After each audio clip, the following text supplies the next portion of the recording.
오전까지 세미나 나왔는데 또 여기서 이제 떨리네요.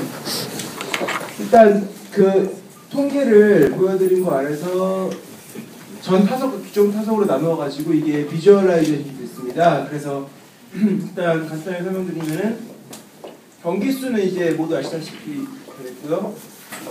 이제 인원수가 많이 변동이 되는 걸 볼 수 있습니다. 그래서 전반적으로 뎁스가 많이 깊어졌다라는 결론이 나왔고요. 특히 약간 저 줄었을 때는 약간 줄었을 때는 그 시점이 2004년 넘어가는 그 사이에 병역파동이 있었잖아요. 그 병역파동 때문에 잠시 줄었다는 걸 제외하고는 전반적으로는 상당히 큰 그런 변화가 있었습니다. 그리고 이건 이제 한 선수가 평균 참가한 경기 수의 변화입니다. 그래서 한 선수당 몇 경기나 뛰었나 이제 그거를 분석을 했는데 이제 이때도 뭐 크게 특이한 사항은 없었고요. 득점이 이제 한번 크게 늘었다가 한번 감소하는 상황이 있었습니다. 이때가 99년에서 2000년 그 사이인데 이때가 속칭 빠따로 우승하던 그 시절이었습니다. 99년 한화. 그 다음에 2000년에 제한기업하기로 현대를 기억을 하고 있는데요. 그리고 2000년에 두산 이렇게 해서 크게 이 우승하던 시대였고 반대로 감소하던 시점은 지키는 야구가 대세가 된 시대. 즉 2002년에 삼성 우승을 기점으로 삼성과 SK가 우승을 했던 이제 그때 현상이라고 보시면 되겠고요. 약간의 물론 변화는 있습니다만 한 노이즈라고 생각하시면은 그렇게 보이지 없을 것 같습니다. 이제 안타 같은 경우는 아까 말한 타격의 시대에 지금 올라가긴 있었지만 이제 큰 변화는 없었고요. 이게 안타 수랑 득점 수랑 이제 반드시 비례하는 건 아닙니다. 왜냐면은 잔루라는 게 있기 때문에 그걸 염두에서 보신다면은 오히려 이것이 하나도 남지 않고 모두 들어간 이 거의 일치하는 게 오히려 어떤 야구 수준, 즉 클러치 능력이나 이런 게 크게 변동이 있었나 없었나를 증명해주는 지표가 될 수 있기 때문에 클러치 능력은 뭐 크게 다를 바 없이 30년 동안 유지가 되었다 이렇게 받아들이셔도 될 것 같습니다. 다음에 이제 홈런도 안타수랑 비슷하게 들어갑니다. 보통 홈런이 전반적으로 증가하는 추세를 보이기도 했는데 뭐 이것도 아까 말씀드렸다시피 좀 분위기에 따라서 많이 달라졌습니다. 하지만 아직 이런 경우는 이제 홈런 같은 경우는 전반적인 이 타석의 그거기 때문에 그걸 참고하셔야 할 것 같고요. 그다음에 누적 루타수입니다. 선수 한 사람당 누적 루타수는 그것도 거의 타율과 일치를 합니다. 타점도 그렇고.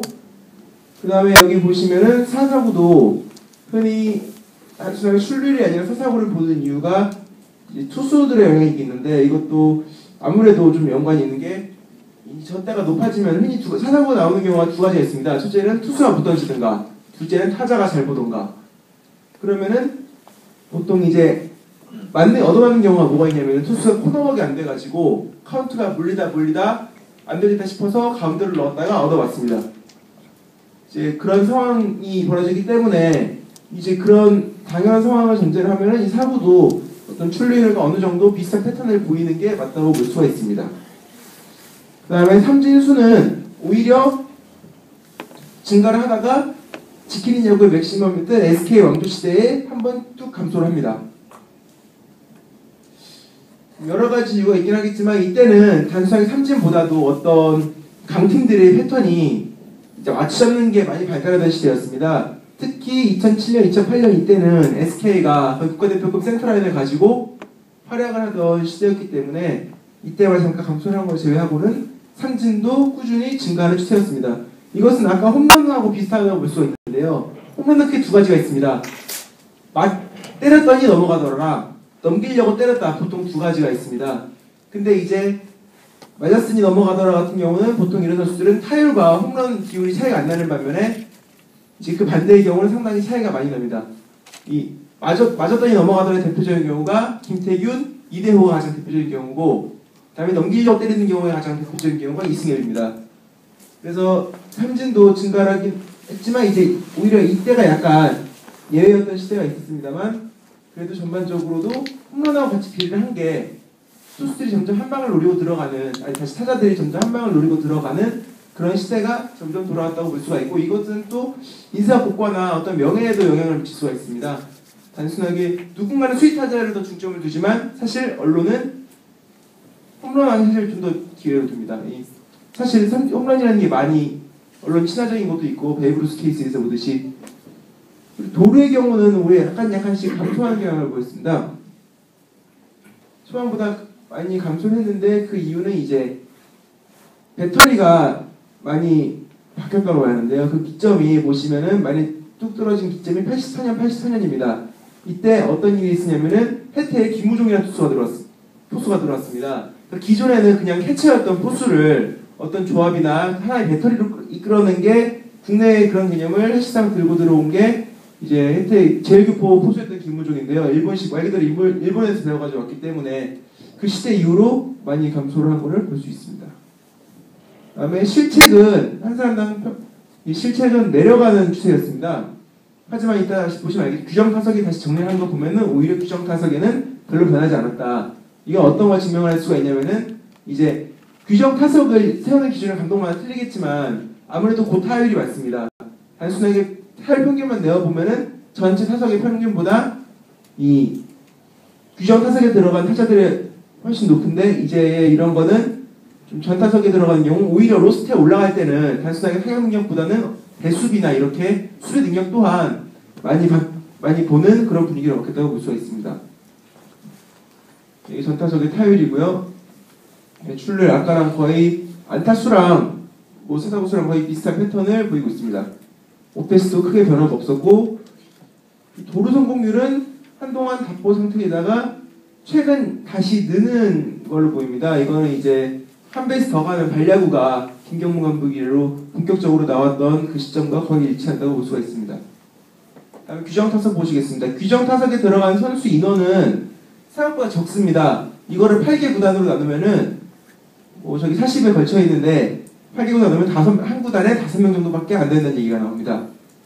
상당히 적은 걸 볼 수가 있고요. 하지만 전체 선수에 대한 비율도 점점 내려갔습니다. 즉 옛날에는 규정 타석에 들어간 선수가 거의 대부분이었다고 볼 수 있는 반면에 그 비율이 이렇게 점점 줄어들었다고 볼 수가 있습니다.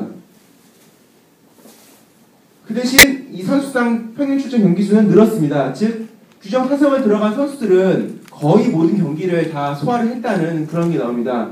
여기서 이제 어떤 걸 볼 수가 있냐면은 의식이 많이 바뀌었다고 볼 수가 있습니다. 즉 82년에 그냥 실업야구에서 그대로 넘어온 한국야구가 진짜 프로로 돼가지고 자기 몸이 자기 상품이다 해서 꾸준한 자기 관리와 그런 것들이 점점 일상화돼가지고 이렇게 늘어났다고 볼 수 있습니다. 이 중간에 잠깐 줄어든 거는 이때는 경기 자체가 줄어든 시대이기 때문에 이제 그렇게 이해를 하시면 되겠습니다. 그래서 경기수 비율을 하지만 오히려 경기수 비율로 보면은 이때가 잠깐 줄었던 상황을 볼 수가 있습니다. 규정 타석에 들어선 경우는 안타의 비율은 계속 증가를 했습니다. 전 타석으로 한정을 했을 경우에는 다소 진동하는 모습을 보였지만 안타 같은 경우는 전반적으로 증가를 했는데 일단 여기까지 현상이 나왔고 하지만 이와 반대로 득점은 반드시 전반적으로 증가하는 현상을 보이지는 않았습니다. 특히 이 시점에 줄어든 폭이 얼마 되지 않는 반면에 이때는 득점은 상당히 많이 주는 모습을 볼 수가 있습니다. 가장 큰 이유는 아까 말씀드린 지키는 야구가 앞에 안타를 치고 나가더라도 한 베이스를 더 막는 어떤 그런 수비 위주의 그런 야구계의 그런 현상이 보였다고 볼 수가 있습니다. 규정 타석에 들어선 선수들의 홈런 분포입니다. 이것도 아무래도 전반적으로 많이 영향을 미치는데 보시면 오히려 득점과 안타보다는 득점과 오히려 비슷한 패턴을 보인다고 볼 수가 있습니다. 전반적으로 타격에 대한 게 이런 것들이 다 아무래도 연동되는 게 있다 보니까 아까 같이 좀 특이한 경우를 빼고서는 이제 전반적으로 크게 모양이 비슷합니다. 그리고 여기 특이할 만한 게 삼진이 있는데 오히려 이거는 안타수 성격 없이 규정 타석에서도 삼진은 전반적으로 증가하는 추세를 보였습니다. 도루 같은 경우는 이때 94년을 기점으로 최고를 찍었다가 점점 감소를 한 다음에 2004년에 다시 증가하는 패턴을 보였습니다. 그 이유 중에 하나로는 이제 어떤 선수가 규정 타석을 모두 채우느냐를 봤을 때 이제 이때 증가하는 패턴이야말로 이때야말로 이제 어떤 증가하는 시기가 어떤 발야구 주전이 되고 특히 이 외야 구장이 넓어지는 구단들이 많이 생깁니다. 그때 인천 문학구장으로 옮긴 SK라든가 아니면은 두산 같은 경우도 기존에는 그렇게 중요하게 생각하지 않았지만 김경문 체계 이후로는 이제 발빠른 외야진을 기반으로 발야구와 도루를 하는 그런 발야구를 앞세웠다는 점. 그리고 또한 가장 큰 우리나라의 큰 구장 중에 하나인 사직구장을 쓰고 있는 롯데도 이제 이때를 기점으로 발빠른 외야수들이 많이 들어서면서 옛날엔 이제 외야수의 기준이 좀 발이 느리고 좌타에다가 발이 느리고 좀 타격이 있고 수비가 부실한 선수들이 들어왔던 시대를 벗어나서 이제 이 도루가 늘어나는 이 시점은 오히려 외야수들이 발 빠르고 그래서 상위 타선 혹은 9번 타선에서 활약할 수 있는 그런 선수들이 많이 들어섰다고 볼 수가 있습니다. 다음에 규정 타석에서의 실책입니다. 규정 타석의 실책은 전반적으로는 줄어드는 패턴을 보였습니다. 특히 2005년 6년을 기점으로 줄었다가 이때 한번 확 뛰었는데 여기에 대한 거는 아직 그게 분석이 되지 않았고요. 그다음 규정 타석에 대한 타율은 오히려 상당히 좀 진동이 심한 축에 속했습니다. 특히 하지만 일단 규정 타석이라는 말에 들어갈 만큼 최고 9할 2할 9푼 2할 9푼 우리를 넘긴 적도 있었고 떨어져도 2할 7푼을 넘기는 상당히 타율이 안정된 선수들이 규정 타석을 채울 기회가 더 많더라라는 어떤 그런 것이 제대로 증명이 되었습니다. 출루율도 비슷한 패턴을 보였고요. 하지만 장타율은 1할 정도 안에서 계속 이제 돌아가는 패턴을 보였습니다. 보시면은 이게 별로 크지 않다고 생각하실지 모르겠지만 이제 장타율은 2루타 같은 경우는 2개를 쳐주기 때문에 숫자로는 1할이라 하더라도 한 5푼 정도 차이가 납니다. 그래서 장타율은 뭐 그렇게 크게 왔다 갔다 하진 않았지만 이것도 전반적인 어떤 모양상으로 봤을 때는 이제 패턴이 있었고 오페스의 경우도 뭐 마찬가지 패턴이 보였습니다. 그리고 도루 성공률 같은 경우는 뭐 상당히 이제 안정적인 패턴을 보였습니다. 일단 규정 타석에 들어간 선수들이 성공률로 따지면 이렇게 되는 게 이 들어간 타자들이 아무래도 좀 경험이 있고 검증된 선수이니만큼 좀 모험을 안 하는 스타일이 있습니다. 그래서 확실하지 않으면 안 뛰는 것도 있기 때문에 성공률의 변화는 많이 이제 낮다고 볼 수가 있습니다. 일단 이것으로 타자 발표를 끝내고 이제 타격에서는 뭐 그렇게 크게 특이할 만한 사실은 사할이 왜 안 나오는가에 대해서는 이제 말씀드릴 수가 있는 게 전반적인 수비 레벨이 증가했다. 수비 수준이 많이 올라갔다. 특히 수비수는 우리 규정 타석에 들어간 선수들의 기준으로 하기가 어려운 게 이제 센터라인 같은 경우는 단순하게 타율로만 들어서는 게 아니라 수비력을 많이 보기 때문에 이 친구들은 좀 이동이 심합니다. 그래서 오히려 이 경우는 전타석을 기준으로 보는 게 실책은 전타석 기준으로 보는 게 맞다고 생각을 하고 그래서 현재 여기까지 나온 가장 확실하게 말씀드릴 수 있는 거는 이 전반적으로 리그의 수비력이 많이 향상이 됐다는 것까지 말씀을 드릴 수 있습니다. 다음에 투수 성적에 대해서 말씀을 드리겠습니다. 투수 성적은 저희가 제일 이번에 주안점을 준 게 투수들을 필터링을 해야 하는데 과연 어떤 걸 기준으로 이제 필터링을 할 것인가가 제일 문제였습니다. 사실 타자들은 어떤 사할 타자라는 기준 자체가 규정 타석을 모두 채운 타자들을 기준으로 하기 때문에 그런 게 뚜렷합니다. 하지만 규정 이닝을 채운 투수가 상당히 적습니다. 작년 같은 경우는 16명 정도밖에 안 나왔습니다. 선발이 아니면 채우기 힘들기 때문에 이게 상당히 좀 하는데 어려움이 있었고 또 스윙맨들이 있기 때문에 그렇다고 선발과 개투 보직을 명확하게 구분하는 것도 현재 단계에서는 다소 좀 논란의 여지가 있습니다. 그래서 이제 투수들이 전체 경기에서 평균 출장 경기는 전반적으로 줄어드는 성향을 보였는데 특히 82년 이때 같은 경우는 다들 아시겠지만 선수가 워낙 부족했던 것도 있어가지고 특히 82년도에 있던 그 세계 야구 선수 대회 때문에 제대로 된 이제 그냥 일종의 프레 프로라고 세미 프로라고 볼 수가 있습니다. 우수한 선수들은 다 거기 간다, 그 세계 야구 선수권 간다고 붙잡아 놨기 때문에 이제 이때의 기록은 다소 좀 미약한 측면이 있는데 이때 이후로 확 줄었던 경향을 볼 수가 있습니다. 그 다음에 규정 이닝에서 평균 축구 이닝도 점점 줄어든 형태를 보였습니다. 이건 투수 분업화의 한 증거로 볼 수 있습니다. 한 선수 한번 등판을 해서 평균 이닝 수도 이제 점점 주는 경향을 보였습니다. 이거는 그만큼 한 경기에 많은 투수들이 들어오는 분업화 현상이 들어온 걸로 볼 수가 있습니다. 그 다음에 이제 이제 연도별 투수이 이닝 기준으로 투수들의 숫자가 어떻게 변했냐 볼 수가 있는데 규정 이닝을 채운 투수들은 점점 이제 줄어드는 경우가 있는 반면 이제 이걸 약간 낮췄을 때는 좀 증가하는 것도 있었습니다. 이것도 아까 말씀드렸다시피 점점 투수들이 많이 증가한다고 볼 수가 있습니다. 연도별 경기에 반을 출전한 투수들은 이제 얼마 되지 않는 반면에 3분의 1을 출전한 투수들이 점점 증가하고 있습니다.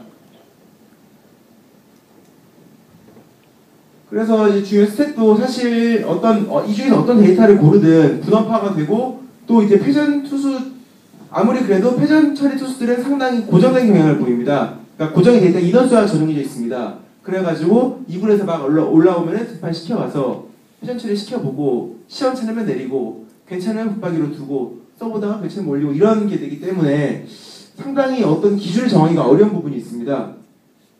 보시면은 이제 여러 가지 기준에 따라서 커트한 필터링한 투수들의 성적을 이렇게 한 건데 전반적으로 뭐 비슷한 패턴을 보였습니다. 한 이닝당 출루시킨 타자수도 비슷한 경향을 보였고 그 다음에 한 경기당 삼진 수도 비슷한 경향을 보였습니다. 네, 승률 같은 경우도 이제 이 경기수 3분의 1을 한 경우는 약간 차이가 있었지만 나머지는 전반적으로 비슷한 상황을 보였습니다. 그래서 현재 제일 문제가 되는 게 좀 디스커션이 필요한 게 일단은 투수들을 어떤 기준으로 필터링을 할 것인가 보직에 따라 나누더라도 선발의 기준이 뭔가 개투의 기준이 뭔가 혹은 마무리의 기준이 뭔가 제가 가진 데이터로는 상당히 좀 어려운 측면이 있습니다. 특히 마무리 같은 경우는 그나마 낫습니다. 왜냐하면 세이브를 기준으로 하면은 상관이 없는데 이제 홀드 기준이 생긴 지가 얼마 되지도 않았고 그리고 단순하게 이닝 수나 경기 수로만 따지기도 어려운 면이 있고 또 아까 말씀드렸다시피 스윙맨의 문제도 있고 그렇기 때문에 좀 거르는 게 많이 어려운 점이 있습니다. 이건 이제 저희 팀에서 좀 더 논의를 해봐야 할 것 같고 지금까지 나온 것들이 이제 1차 가공 재료들인데 이제 이거 가지고 한 다음 주에는 좀 더 뭐 예를 들면은 전체 한 해의 경기에 출전한 투수랑 타자수의 비율이 어떻게 변화했나 즉 더아웃에서 투수를 많이 넣었나 타자를 많이 넣었나 이런 변화 패턴을 좀 더 살펴보고 방법을 찾아볼 예정입니다. 아직도 저희가 원하는 왜 타자가 더 이상 안 나오는가에 대해서는 상당히 아쉽지만 상당히 요원하게 느껴지는 측면이 많습니다. 이상으로 발표를 마치겠습니다. 들어주셔서 감사합니다.